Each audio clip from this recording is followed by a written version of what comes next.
Welcome to my creative laboratory. I'm Eve. Today I'm going to be making a birthday cake for my son. He's turning 14 and I'm going to be using both of these cake mixes. I'm going to be making two numbers, a number 1 and a number 4.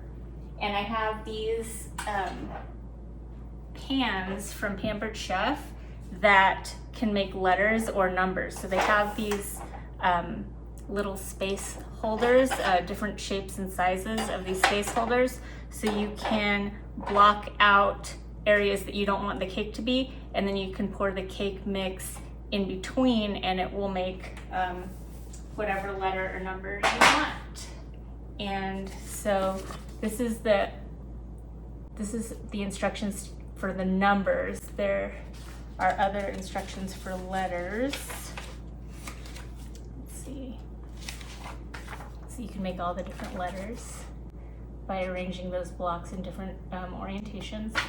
And so today I'm going to be making the number 1 and number 4 for his birthday. So he wants a chocolate cake and he wants Oreo frosting. So we got this for him. Jackson and I like the yellow cake mix, so I'm going to make this for the number 1. And then we will be making some Oreo cream or buttercream vanilla frosting afterwards, but I have to make the cake first because it has to cool completely before I can frost it. And buttercream dries and it gets a little crispy on the outside, so I'm going to make that after the cake cools. So I'm just going to make the cakes according to the instructions on the back. I made the vanilla cake first so that I didn't have to wash out everything in between batches. And now I sprayed the pan with nonstick spray, and I'm going to use the food disher to evenly distribute the batter.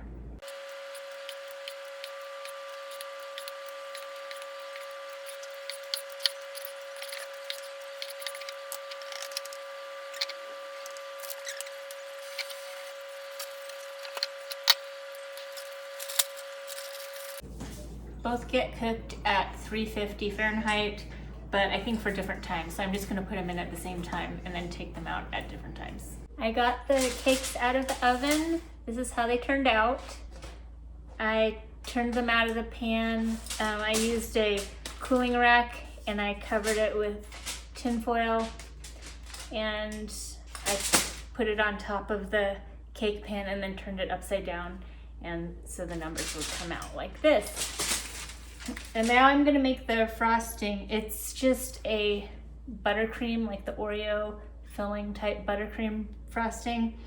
The recipe that I have is 1.5 cups of butter and or Crisco or vegetable shortening, and I'm gonna be using about half and half. 4.5 to 5 cups of powdered sugar, a quarter teaspoon of granulated salt, 4 teaspoons of vanilla extract, and 3 to 4 tablespoons of heavy cream. Now this is for one batch, but I think to frost both of these, I'm gonna need maybe 1.5 to 2 batches. So I'm using about 2.5 cups of mixed shortening and butter.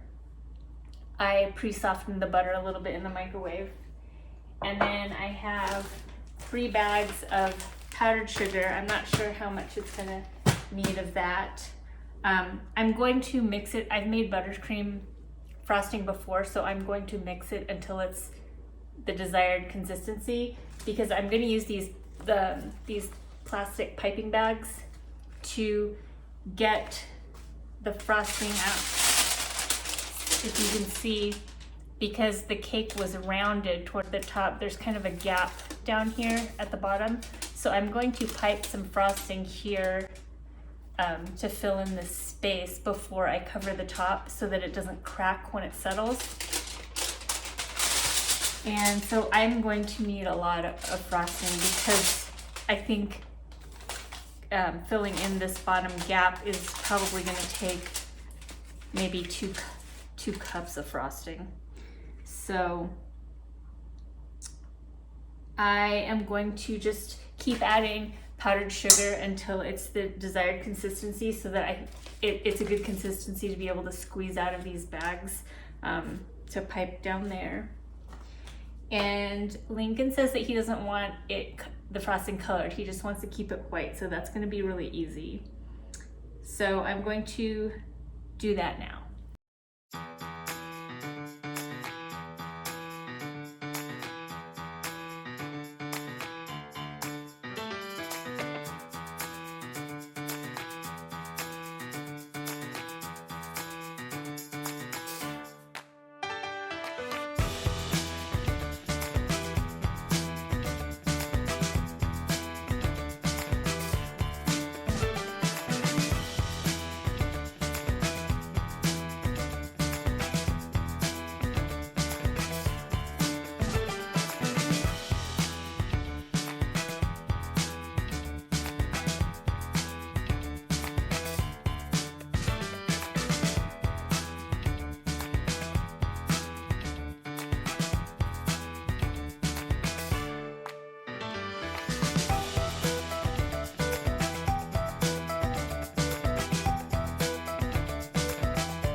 it pretty good? Yeah. All right.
It's done.